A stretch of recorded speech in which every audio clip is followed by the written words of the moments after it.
এর স্বাদ আযাবকে তোমরা চাখতে থাকো। নাসিতুম লিকা ইয়াউমিকুম হাযা, যেমন ভাবে তোমরা আখিরাতে আশাটাকে ভুলে গিয়েছিলে, ঠিক তেমন আজ আমিও তোমাদেরকে ভুলে গেলাম। তোমাদের আর কোনো শান্তির জায়গা হবে না, কারণ দুনিয়া থাকতে দুনিয়াকে মারিং কাটিং করে খেয়েছো, আল্লাহকে মনে রাখার বিষয় তোমার মনে হয়নি। এত নিয়ামত যে আল্লাহ তোমার বডিতে দিয়েছে, তোমার পরিবারে দিয়েছে, তোমার সমাজে দিয়েছে, সেই আল্লাহর জন্য দিনে 5টা বার সিজদা করার জন্য তোমার কলিজার ভিতরে কান্নার সৃষ্টি হয় না, জাহান্নামের ভয়ের উদ্বেগ হয় না। সুতরাং আজকে আমি আল্লাহ তোমাকে ভুলে গেলাম, সেদিন দুনিয়ায় থাকতে যেভাবে আমাকে তুমি ভুলে গিয়েছিলে। এই ঘটনা প্রত্যেকের আসবে ভাই আমার। সুতরাং একটু নিজেকে আল্লাহকে ভয় করার ব্যাপারে চিন্তা করুন। আপনি যাই জানেন ওই দিয়ে নামাজ শুরু করে দিন, নামাজ পড়তে হবে অন্তত কমপক্ষে নামাজ, তারপরে শরিয়াত অনুযায়ী ফরজ বিধান হারাম বিধানগুলি থেকে বাঁচতে হবে, ফরজ বিধানগুলি মানতে হবে। وذوقوا عذاب الخلد بما كنتم تعملون। আল্লাহ রাব্বুল আলামিন ওই সময় বলবেন যে তোমরা জাহান্নামের ভিতরে এখন তোমরা বসবাস করতে থাকো, আর তোমাদের বার হওয়ার কোনো সুযোগ তোমাদের এখন দেওয়া হবে না। কত কঠিন জায়গা। সুতরাং প্রিয় ভাইরা, সময় আলহামদুলিল্লাহ অনেকটা আগিয়েছে, তারপরে আপনারা আলোচনার প্রতি 11টার মধ্যেই শেষ করার জন্য বিশেষ টাইম হিসাবে ছিল। কোনো কারণে কি এখন আলোচনা চলবে না শেষ করে দেবো? চলুক জি না, তাহলে যেহেতু 11টার টাইম বলেছেন, আমি আর আলোচনা আগিয়ে নিয়ে যাব না। 12টা অবধি করুন, 12টা অবধি। 12টা অবধি করলে আবার চাপ পড়ে যাবে, অনেকটা দূরেও যেতে হবে। আমি এটা এই জন্য জানাচ্ছিলাম যে আপনাদেরকে আমি শুকরিয়া জানাচ্ছি, আপনারা তন্ময় চিত্তে গভীর আগ্রহ নিয়ে শুনতেছিলেন। এটা আপনাদের জন্য একটা প্রশংসা, একটা আল্লাহর রহমত পাওয়ার একটা সুসংবাদ হিসাবে বললাম। নইলে 11টা পর্যন্ত টাইম শেষ করার কথা ছিল। কোন সিগন্যাল আমার কানে হয়তো আসতো যে হুজুর বন্ধ করে দেওয়া হোক, তাও আসেনি। মানে আপনাদের কোরআন হাদিস শোনার মানসিকতা আলহামদুলিল্লাহ অনেক সুন্দর। তো এই সৌন্দর্য নিয়ে আমলের জায়গা ভাইয়ের আমার বাবাজিরা তৈরি করতে হবে। শেষে একটা মোনাজাত তো করার রয়েছে নাকি, দোয়াও তো করতে হবে। সেই সূত্রে আমি আর আলোচনা আগাচ্ছি না, আলোচনা এখানেই তো আগাবো। ডক্টর সাহেব, আপনি যদি স্টেজে থাকতেন আরো বেশি শ্রুতি মধুর মনে হতো। তো আপনি আমাদের সাথে আছেন তো? আলহামদুলিল্লাহ। প্রিয় ভাইরা, তো যেহেতু ডক্টর সাহেব নিজেই তিনি বলতেছেন, তো সে কারণে একটু আলোচনা আগিয়ে নিতে চাই। একটুখানি মহব্বতের সাথে আমরা জিকির করে নেব। আমরা শুধু একটা জিকির জানি, সেই জিকিরটা লা ইলাহা ইল্লাল্লাহ মুহাম্মদ। আর বাকি জিকির কিন্তু তেমন আমরা জানি না। যদি শিক্ষার মজলিস, একটা জিকির একটু জেনে নেন, জানা থাকলেও অনেকে পালন করে না। কানের ধারেতে গেলেও শোনেটা ওই এমন বোঁচা কান ও মুখস্থ করে না। একটা দামি জিকির বলবো, পৃথিবীর সবচেয়ে দামি জিকির বলবো, মুখস্থ আছে আপনাদের, আর একটু মুখস্থ হয়ে যাবে। শুনতে চান আপনারা? আমল করবেন তো মাঝে মাঝে, এগুলো উঠতে বসতে আপনি পড়তে পারবেন, অনেক আপনার উপকার হবে। হাদিস শরীফের মধ্যে বর্ণনা হয়েছে, আহাব্বুল কালামি ইলাল্লাহি আরবা'a, আল্লাহর কাছে রব্বুল আলামিন মহান আল্লাহ, মহান মালিকের কাছে 4টি কথা, 4টি শব্দ পৃথিবী জাগতিক সম্পদের চাইতে, মহাবিশ্ব সব কিছুর চাইতে আল্লাহ রব্বুল আলামিনের 4টি শব্দ, 4টি কথা আল্লাহর কাছে সব চাইতে দামি এবং প্রিয় কথা। সুবহানাল্লাহ। আর একটু জোরে বলা যাবে না? সুবহানাল্লাহ। আল্লাহ রাব্বুল আলামিন বলেন, এত দামি দামি, ওই শব্দগুলো এত সুন্দর, পৃথিবীর সবচেয়ে দামি কথার মধ্যে ওইটা, সবকিছুর চাইতে দাম বেশি ওই জিনিসটার। সেই জিনিসটা, সেই চারটি কথা আমার কাছে হলো, একটা হলো সুবহানাল্লাহ, আলহামদুলিল্লাহ, আলহামদুলিল্লাহ, লা ইলাহা ইল্লাল্লাহ, লা ইলাহা, আল্লাহু আকবার। কয়টা হলো? চারটে। সুবহানাল্লাহ, আলহামদুলিল্লাহ, লা ইলাহা ইল্লাল্লাহ, আল্লাহু আকবার। তাহলে লা ইলাহা ইল্লাল্লাহ 3 নাম্বার, আল্লাহু আকবার 4 নাম্বার। তবে আইহিন্না ইবতাদাইতা, যে কোনো একটা দিয়ে শুরু করতে পারো। লা ইলাহা ইল্লাল্লাহ দিয়ে তুমি বলতে পারো, লা ইলাহা ইল্লাল্লাহ, সুবহানাল্লাহ, আলহামদুলিল্লাহ, আল্লাহু আকবার বলতে পারো। এই চারটি কালিমা সবচেয়ে বেশি প্রিয়। তাহলে এটা একটা দামি জিকির, এটা একটা দামি। কিন্তু আমাদের সমাজে এত মূর্খতামু, যদি বলি ভাই একটু জিকির করেন তো, সুবহানাল্লাহ, আলহামদুলিল্লাহ, লা ইলাহা ইল্লাল্লাহ, সুবহানাল্লাহ, দেখেছেন? আলহামদুলিল্লাহ, আমি সুবহানাল্লাহ দিয়ে জিকির স্টার্ট করেছি। আর এই চারটেই জিকির। লা ইলাহা ইল্লাল্লাহ কে শুধু কলেমা তাইয়্যিবা ঢুকে গেছে, কারণ এটাই এরা জানে জিকির। লা ইলাহা ইল্লাল্লাহ, লা ইলাহা ইল্লাল্লাহ, লা ইলাহা ইল্লাল্লাহ, মুহাম্মাদুর রাসূলুল্লাহ। আমি যখন বক্তা সাহেব, মাওলানা সাহেব বা মুফাসসির সাহেব, আমি যখন শুরুই করতেছি সুবহানাল্লাহ দিয়ে, তাহলে সুবহানাল্লাহ, আলহামদুলিল্লাহ, লা ইলাহা ইল্লাল্লাহ শেষ হয়ে গিয়ে আবার সুবহানাল্লাহ বেরবে তো। জিকির তো সুবহানাল্লাহ দিয়ে চালু করেছি। তাহলে আমাদের ব্রেন কম বেশি একবার শুনেছে ওই ওয়াজ, কিন্তু এমন গাড়ল ব্রেন, এমন বেকার ব্রেন, এই পৃথিবীর সব কিছু মাথায় ঢোকায়, পৃথিবীর নিজের ইনকামের বেলায়, শরীর স্বাস্থ্যের বেলায় সমস্ত কিছু পাই পাই হিসাব রাখে। আল্লাহ এবং কোরআন হাদিসের বিষয়, আল্লাহ এবং তার রাসূলের জিকিরের বিষয় একটা কথায় মনোযোগী সাইদের ব্রেনে ধরতে চায় না, কারণ নিজের আপন পুঁজি মনে করে এটাকে মনে করে না। এর চাইতে বেহায়াপনা, এর চাইতে নির্বোধ, এর চাইতে গরিব, এর চাইতে ফকির মুসলমান বিশ্বে কোথায় পাওয়া যাবে? একটু পরিবর্তন করুন ভাই। কতদিন শয়তানকে জেতাবেন? কতদিন নির্লজ্জ আর বেহায়া হয়ে থাকবেন? কতদিন নির্লজ্জ হব আমরা? কতদিন ইসলাম থেকে, শিক্ষা থেকে মূর্খ বলে দাবি করে চালাবো? আমি কিছু জানিনি, ওই একটু নামাজে দাঁড়াই, লা ইলাহা ইল্লাল্লাহ ইল্লাল্লাহ বলি, আল্লাহ যা জানে ওই কবুল করলে গান। ফেরেশতা বলবে, আয় শয়তানের বাচ্চা, সব কিছুর বেলা তুমি ঠিকঠাক করেছো, এর বেলা তোমার একটু জানার সময় হয়নি? 8 ঘন্টা সময় আমি আল্লাহর জন্য, ইসলাম শেখার জন্য দিতে পারোনি? আড্ডা মেরেছো, গল্প করেছো, বেয়াদব জানোয়ার গাওয়ার, আল্লাহর জন্য সময় বার করনি কেন? একটু অনুশোচনা করি তো ভাই। নিজেদের সমালোচনা করাই হলো সবচেয়ে ভালো মানুষের কাজ। নিজের অপরাধ কি আছে সেটাই একটা একটা করে হিসাব করা, এটাই হলো ভালো মানুষের কাজ। আমরা অন্যের অপরাধ নিয়ে অনেক কথা বলি, নিজের অপরাধের চরকায় তেল দিতে চাচ্ছি। ওর কি হবে? সারা জীবনটা মাল পুরো বেকার করে দিলে, কবরে গেলে ওর অবস্থা খারাপ হবে। ভোলান টিম, তুই নিজের অবস্থাটা দেখ না, তোর কি হবে? তুই নিজে কতটা বাঁচবি সেটা একটু চিন্তা কর না। তুই একটু বেশি করে দরুদ শরীফ পড় না, আস্তাগফিরুল্লাহ পড় না, আল্লাহর কাছে কাঁদ না। তোর তো সময় নেই অন্যজনের আলোচনা করার, গবেষণা করা, তার বদনাম তোলা। তোর তো নিজের কাছে সময় নেই। সময় তো বিরাট একটা পুঁজি, তোকে তো সামান্য দেওয়া হয়েছে, করলি কি সেটা? সুতরাং তাহলে জিকিরটা শিখে গেলাম। আমি যখন বলবো সুবহানাল্লাহ থেকে জিকির, যেখানে শেষ করবো আবার সেখান দিয়ে শুরু। এখন বলেন তো দেখি কার কার মাথায় ঢুকেছে?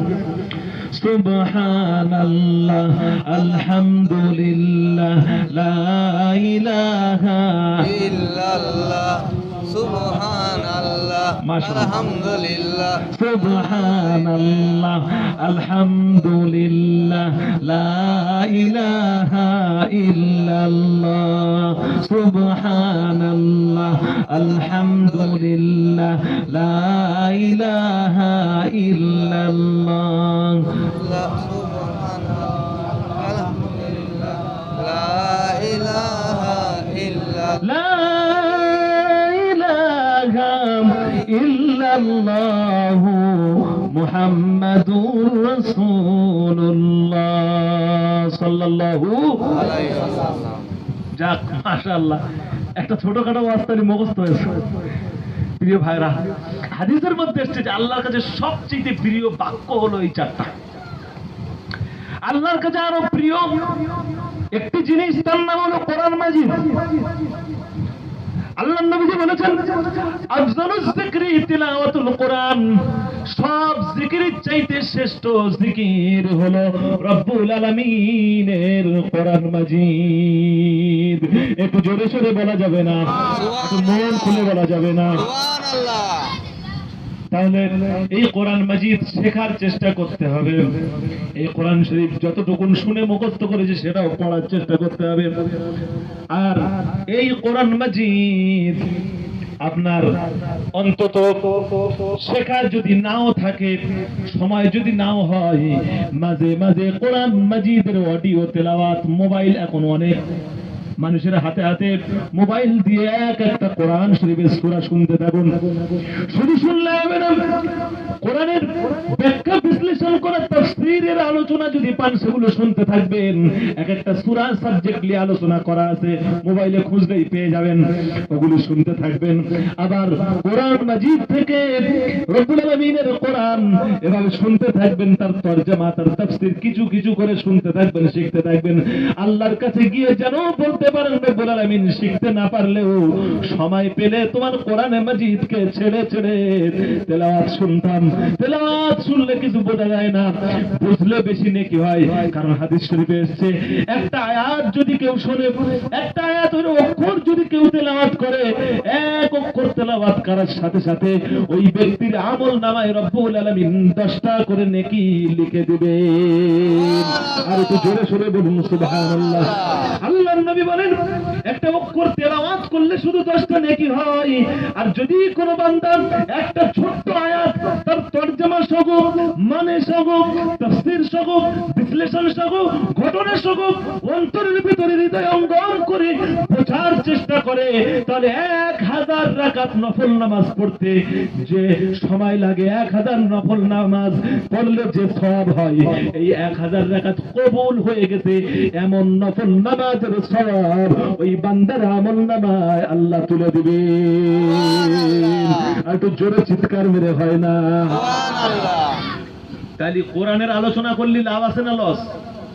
সুতরাং আপনাদের খুব লস টস করে দেয়নি তো আমি।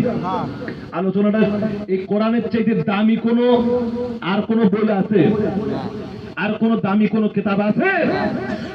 এত দামি হওয়া সত্ত্বেও এই কোরআনটা একটা অত্যাচারিত একটা বই হয়ে গেছে, যার উপরে অত্যাচার করছে মানুষ। সব চাইতে অত্যাচারিত হয়েছে যে এই পৃথিবীতে, তার নাম কোরআন। কোরআনের চাইতে এত অত্যাচার আর কারোর উপরে হয়নি। কোরআনকে বাড়ির ভিতরে তুলে রাখা হয়েছে, এটাকে বছরে একবার বার করে শবে বরাতের সময় মহিলারা। এমনি দিনেও আলহামদুলিল্লাহ মহিলারা পুরুষদের চাইতেও কিছুটা আগিয়ে, তারা তবুও কোরআন শরীফ টপ শিখে আসে। আর মা বাবা জানে, মেয়েরা যদি কোরআন শরীফ না শেখে, ছেলে যত বড়ই গাঁজা করো, বউ কোরআন শরীফ না পড়তে জানলে তারা আবার আসবে না। বলে অন্তত বেদোয়ার খাতিরে একটু পড়া, খবরদার মেয়েটা তুই কি করতেছিস? আরে এই গিন্নি, তোর মাথায় দেবো চাঁটি, বুঝতে পেরেছিস? তুই শয়তান করতেছিস কি? মেয়েটা এখনো কোরআন শিখলো না কেন? বাপ নিজেও জানে না কোরআন, মেয়ের শেখাচ্ছে সৌর বাড়ি দিতে হবে। তাই আবার যারা বেশি স্মার্ট, বেশি চালাক, খুব হাইলি মানে স্ট্যাটাস তাদের, তারা আবার বলেন আমরা তো মানে বিশাল হাইফাই মানুষ, we are higher status man,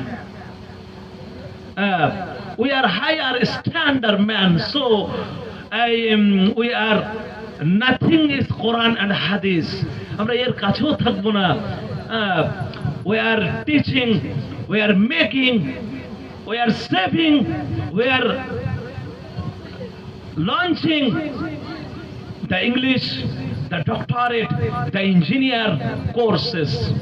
আমরা তো বিরাট হাইফাই পরিবারের, সুতরাং আমাদের দ্বারা কোরআন শরীফ শেখা এই যে বোঝা মার্কা কাজ করা যাবে না, হাদিস শরীফ শেখা, নামাজ পড়া কাজ করা যাবে না।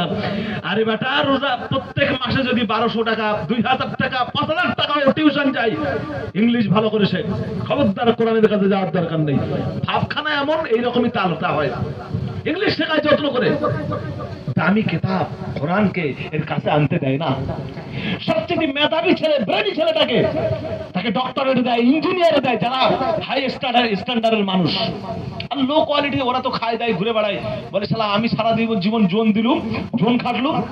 আর এই ছেলে পুলে 14-15 বছর হয়ে গেছে, এই মাল বেকার ঘুরে বেড়াচ্ছি, স্কুলে পড়ার ধান্দাও নেই, আর আমারও সেরকম পড়ানোর ইচ্ছা নেই। শিক্ষা করে কি করব, মাল পরে গরু টরু না হয়ে এক কাজ কর, যা এখন থেকে দে, সেলাই মেশিনে সেলাই করুক, না কাঠের ওখানে গিয়ে কুটকুট করে কাঠ কাটুক, 2-4 পয়সা করে তবু আসবে না।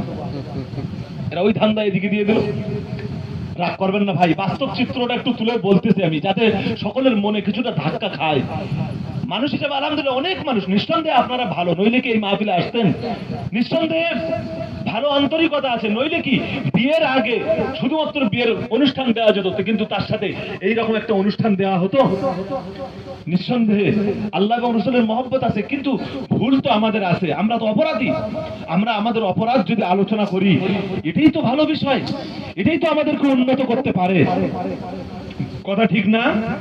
কাজেই প্রিয় ভাইরা, এই যে আমাদের সমাজের চিত্র, কোরআন হাদিসের দিকে আমরা আগাতে চাইতেছি না, কোরআন শরীফ আমরা শিখতে চাইতেছি না, আর সারা জীবন উলহুসুরা দিয়ে চালাচ্ছি। উলহুসুরাটাও সঠিকও হয় না, উলহুসুরা বলতে গিয়ে সঠিকভাবে উচ্চারণও করতে পারে না। এভাবে আপনার বাহানা কিভাবে চলতে পারে ভাই? সব কাজ টুকটুক করে তো হয়ে যায়, এটা আপনার দ্বারা কেন হবে না? আপনাকে সেই চেষ্টা করতে হবে। আল্লাহ নবীজি সে কথাই বলতেছেন, একটি ছোট্ট কোরআনের আয়াত যদি কেউ ব্যাখ্যা সহ বিশ্লেষণ সহ সেটাকে বোঝে অথবা মুখস্থ করে, 1000 রাকাত নফল নামাজ পড়ার সওয়াব, যেটা কবুল হয়ে গেছে এমন সওয়াব দেওয়া হবে তার আমল নামায়। জোরে সোরে বলুন না সুবহানাল্লাহ। সুবহানাল্লাহ। সুতরাং প্রিয় ভাইরা, একটু সময়কে কাজে লাগাবো, দিনের কিছু অংশ একটু কোরআনের পিছনে দেব, অন্তত নামাজটুকু নিজেদের একটু সাথী বানাবো, এই চেষ্টা করা যাবে ইনশাআল্লাহ। ইনশাআল্লাহ। একটু জোরে সোরে বলা যাবে না ইনশাআল্লাহ? ইনশাআল্লাহ। প্রিয় ভাইরা আমার, হাদিস শরীফের মধ্যে এসেছে, সাবাতু ইউযিল্লুহুমুল্লাহু আযজা ওয়া জাল্লা লা জিল্লা ইল্লা জিল্লুহু ইয়াউমাল কিয়ামা। কিয়ামতের কঠিন দিনে আরশের ছায়া ছাড়া কোনো ছায়া থাকবে না। সেদিনকে সূর্য 12টা মুখ বার হয়ে যাবে এবং সূর্য তেজস্বী আলো নিয়ে পৃথিবীর উপরে নেমে পড়বে, আর মানুষের ওই সূর্য মানুষের একেবারে কাফেরদের, আল্লাহর নাফরমান, আল্লাহকে অমান্যকারীদের মাথার কাছাকাছি চলে আসবে। তখন তাদের মাথার মগজগুলি, ঘিনুগুলি ফুটতে ফুটতে কান্না আসবে, মাথার ঘিনুগুলি পড়তে থাকবে, আর নিজের গালের ভিতরে যে জিহ্বাটা, এই জিহ্বাটা নাভি স্থল পর্যন্ত ঝুলে যাবে, পিপাসায় কাতরাতে থাকবে। এই অবস্থায় 50,000 বছর পার হবে। এত কঠিন সময় যাবে। এই সময় যারা নাকি দুনিয়ায় নামাজ আদায় করতো, আল্লাহকে ভয় করে চলতো, আল্লাহ রাব্বুল আলামিনের রাসূল বলেন, যারা কিয়ামতের কঠিন দিনে কোনো ছায়া যাদের নাই, 50,000 বছর ওইভাবে দাঁড়িয়ে আছে, কষ্ট করতেছে, ঠিক ওই রকম সময় আল্লাহর মুমিন বান্দা যে ব্যক্তি নামাজ পড়েছে, ওই ব্যক্তি ফরজ নামাজ 10 থেকে 12 মিনিট অথবা 4 থেকে 5 মিনিট, দুই রাকাত অথবা 4 রাকাত ফরজ নামাজ পড়তে যেই টাইম লাগে, ওই ফরজ নামাজ পড়ার সময় যতটা লাগে, কিয়ামতের কঠিন 50,000 বছরের সমানকে রব্বুল আলামিন একটা ফরজ নামাজের সময়ের মধ্যে ওই মুমিন বান্দার সময়কে আল্লাহ পার করে দিবে। জোরে জোরে বলা যায় না সুবহানাল্লাহ? তাহলে নামাজটা কতটা দরকার রে ভাই, কতটা দরকার। এটা লম্বা ঘটনা ছিল, কিন্তু ওই ঘটনা ধরলে আমি সময় পাবো না ব্যাখ্যা করার। এখন আমি আপনাকে আরো একটু কথা শোনাই, যেহেতু অনেক অপরাধ করেছেন, অনেক ভুল করেছেন, সিদ্ধান্ত আপনি হয়তো মনে মনে কেউ নিচ্ছেন যে নামাজ পড়বো, আবার কেউ বলেছেন না 2-4 মাস যাক না, হুজুর বলতেছে কি, আমার পুরো শরীর ফিট, কাজ আমার খুব রানিং সুন্দর চলছে, টাকা পয়সা মাল প্রত্যেক দিন আমার হাতে বেশ একদম ঠাস ঠাস করে চলে আসছে। সুতরাং I have not problem, I have any problem, so I will discuss in future. আমি পরে সিদ্ধান্ত নেব কি করব, এখন তো মেলায় টাকা পয়সায় আছি, শরীর টরিল ঠিক আছে, নামাজ কালাম পড়ার দরকার নেই। এরকম যাদের ভাবধারা, তারা তো ভাই আমার ওয়াজ থেকে তারা সম্পূর্ণ সাবজেক্টের বাইরে। আর যদি কোনো বান্দার ভেতরে এখন প্রেরণা যোগায় যে হ্যাঁ নামাজটা পড়বো, প্রিয় ভাইরা আমি অনুরোধ করি, জামাতে না পড়তে পারেন অন্তত একাকী হলেও আপনি নামাজটা পড়ুন, নামাজ থেকে বাদ যাবেন না। কোন কাজটা আপনি করতেছেন না বলুন তো, আল্লাহর জবাব জিজ্ঞেস করলে কি বলবেন আপনি? এই সম্মান, এই ব্যক্তি, এই বডি কে বানিয়ে দিয়েছে আপনাকে? কোনটাই নিজের কোনো কর্তৃত্ব নেই তো। হাতু বুরহানাকুম কোন দলিল আছে এগুলো তোমার কেউ বানিয়ে দিয়েছে অথবা তুমি নিজে বানিয়েছো? কোনো তো দলিল নাই আল্লাহ ছাড়া। প্রিয় ভাইরা আমার ওস্তাদের জন্য যারা নাকি নিয়ত করেছেন আজকে থেকে আমি মনে মনে নামাজ পড়ার সিদ্ধান্ত নিলাম, কিন্তু রব্বুল আলামিন এতদিন পড়িনি, আবার বাই চান্স ছুটে যেতেও পারে, আমার উপায় কি হবে? এই রকম যারা নিয়ত করে ফেলেছেন তাদের বিষয়ে বলি, আপনার দিনের সারা দিনের ভিতরে যদি কোনোভাবে একটা দুইটা ওয়াক্ত যদি ছেড়ে যায়, তিনটা ওয়াক্ত যদি ছেড়ে যায়, চারটা ওয়াক্ত যদি ছেড়ে যায়, একটা ওয়াক্তই অন্তত আল্লাহকে সেজদা দিন, নামাজ পড়ুন, নামাজের পরে হাত তুলে আল্লাহর কাছে দোয়া চান।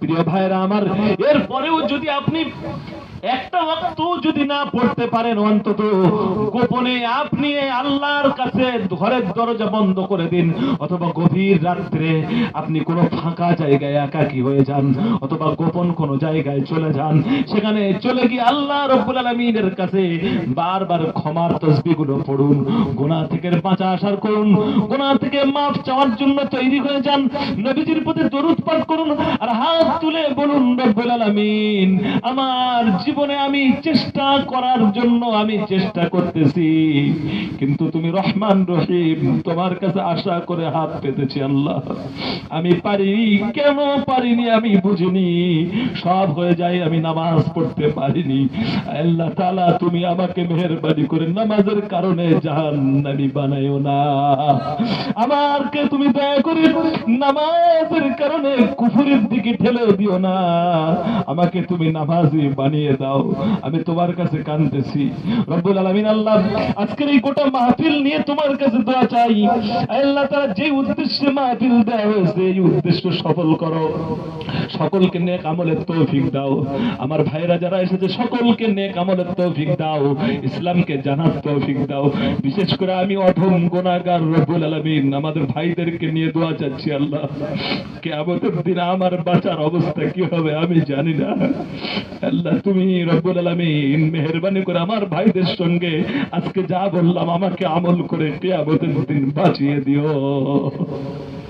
পরকালে কাঁদার চাইতে ভাইদের দুনিয়াতে একটু কাঁদুন, একটু দুনিয়াতে কাঁদুন, ফালিয়াদহাকু কলিলা, তোমরা বেশি করে কাঁদো, ওয়ালিয়াবকু কাসীরা, কম করে হাসো, বেশি করে কাঁদো। নবীজি বলতেন আখিরাত যদি তোমরা টের পেতে বেশি করে কাঁদতে, তোমরা হাসতে না। আমি নবীজি আখিরাত টের পেয়েছি, কিন্তু আমি নবীজি যে কত ধৈর্যশীল, কত সাহসী, এজন্য আমি বেশি হাসি না, যদি হাসির দরকার হয় মুচকে হাসি, আমি সবসময় কাঁদতে থাকি। নবী সাল্লাল্লাহু আলাইহি ওয়াসাল্লাম যারা আগে পরে সব গুনাহ মাফ করে দেওয়া হয়েছে, তিনি যখন রাত্রে হতো আল্লাহ রাব্বুল আলামিন বলতেছেন ফাইজা ফারাগতা ফানসাব ওয়া ইলা রাব্বিকা ফারগাব। হে নবী সারাদিন ইসলামের জন্য কাজ করেছো, পরিবারের জন্য পরিশ্রম করেছো, সারাদিন তুমি খাটাখাটনি করেছো, এখন তুমি শুয়ে পড়বে, একটু ফাঁকা টাইম পেয়েছো, যখন তুমি ফাঁকা টাইম অবসর টাইম পাও আমি আল্লাহর সামনে একটু দাঁড়িয়ে যাও, আমি আল্লাহর সামনে দাঁড়িয়ে দাঁড়িয়ে কোরআন পড়তে থাকো, আমি আল্লাহর সামনে দাঁড়িয়ে দাঁড়িয়ে কোরআন পড়তে থাকো। আল্লাহর নবী সাল্লাল্লাহু আলাইহি ওয়াসাল্লাম নামাজে দাঁড়াতেন, নামাজে দীর্ঘ সময় দাঁড়াতে দাঁড়াতে 2 পারা 2.5 পারা পড়া হয়ে যেত, আরো বেশি পড়তেন, পা অবশেষে পা মোবারক ফুলে যেত, পায়ের রক্ত জমে যেত, নামাজের মধ্যে সময় কাটাতেন, যতক্ষণ দাঁড়িয়ে থাকতেন, আবার রুকুতে গিয়ে ততক্ষণ থাকতেন। রুকুতে গিয়ে আল্লাহর কাছে বলতেন, আমরা শুধু শুধু রুকুর একটাই দোয়া জানি, সুবহান রাব্বিয়াল আযীম, এই দোয়াটা জানি, এই দোয়াটাই শুধু আমরা পড়ি। নবীজি রুকুর মধ্যে গিয়ে বলতেন, আল্লাহুম্মা লাকা আসলামতু, হে আল্লাহ আমি তোমার কাছেই আমাকে আত্মসমর্পণ করে দিলাম। ওয়া বিকা আমানতু, তোমার প্রতি ঈমান আনলাম। ওয়া লাকা আসলামতু ওয়া লাকা রাকাতু, তোমার সামনে আমি রুকু করলাম, আমার হাত চোখ পা মুখ যাবতীয় অঙ্গগুলো তোমার সামনে নত করে দিলাম। ওয়া লাকা সামঈ, আমার কান এখন তোমার সামনে রুকু করেছে, নিচু হয়ে গিয়েছে। ওয়া বাসারি, আমার চোখ তোমার সামনে নিচু হয়ে গিয়েছে, নত হয়ে গিয়েছে।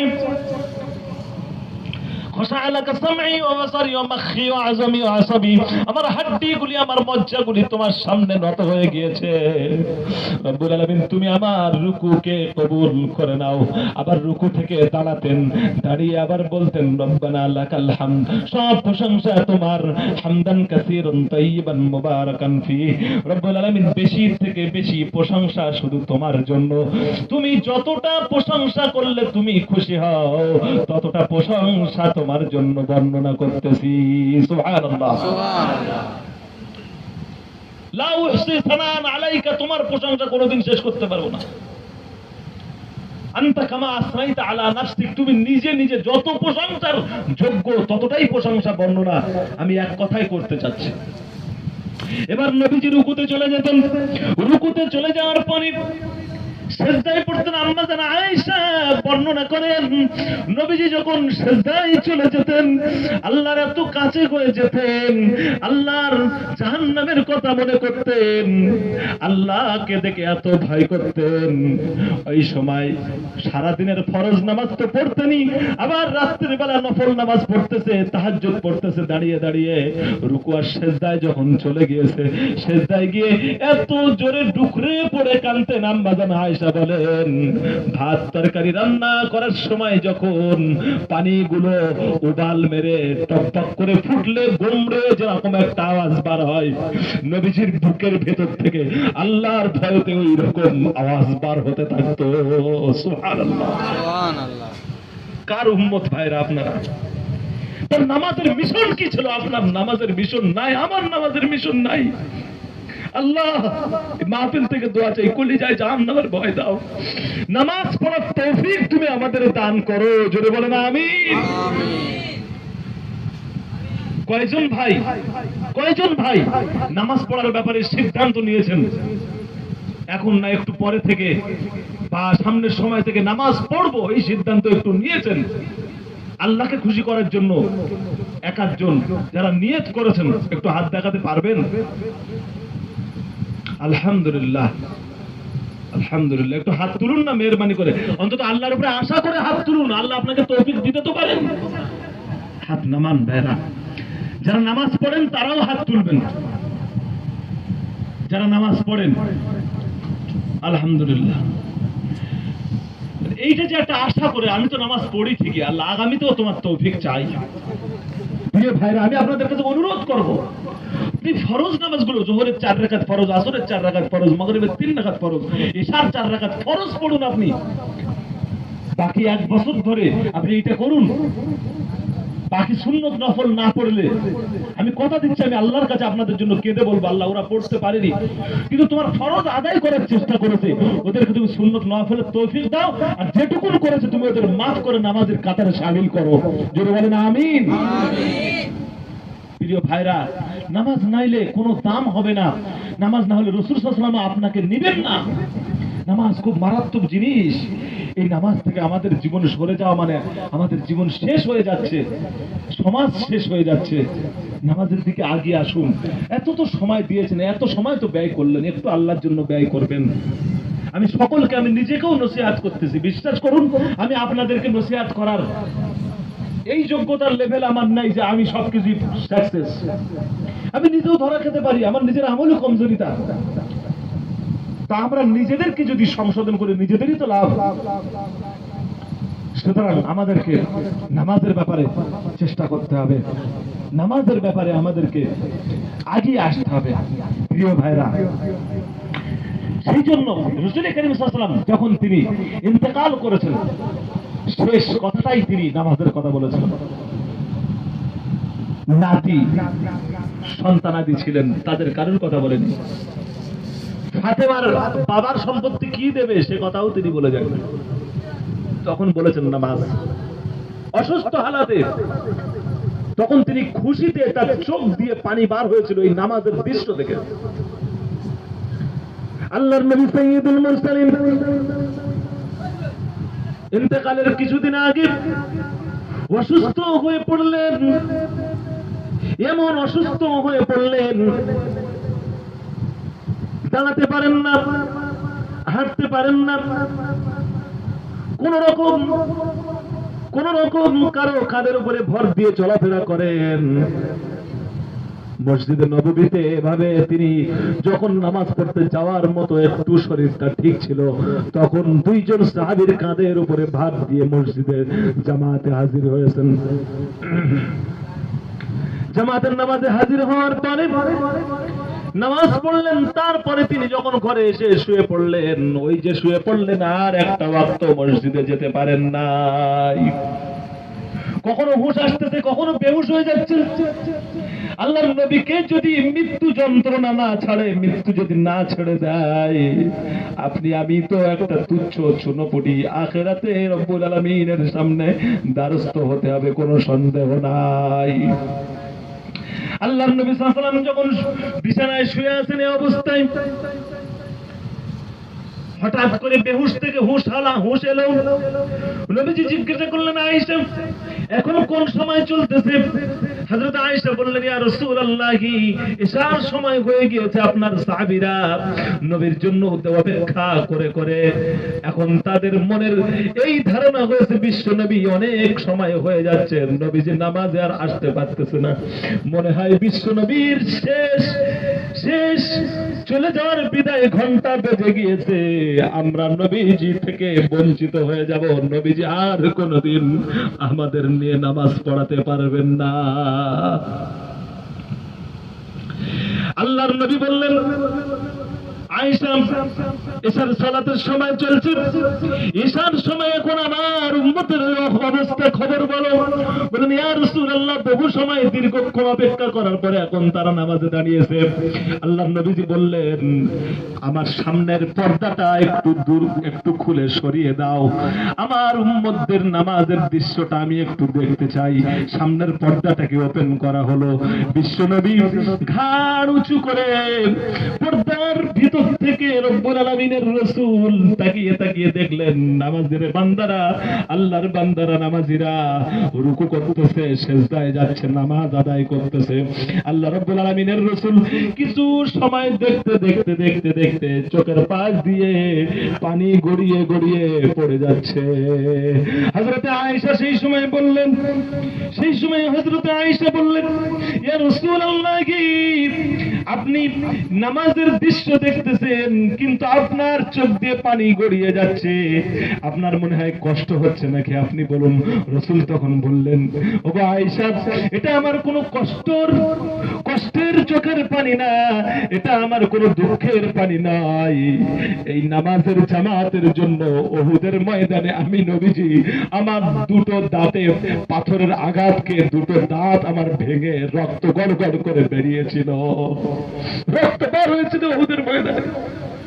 এই নামাজের দাওয়াত দিতে গিয়ে তায়েফের ময়দানে যখন আমি দাওয়াত দিয়েছি, ওইখানকার কাফেরেরা, ওইখানকার নেতারা যুবক ছেলেদেরকে লেলিয়ে দিয়েছে, পিছন থেকে পাথরের আঘাত করে করে আমার গোটা শরীরটা রক্তে জর্জরিত করে দিয়েছে, এত রক্ত বার হয়েছে।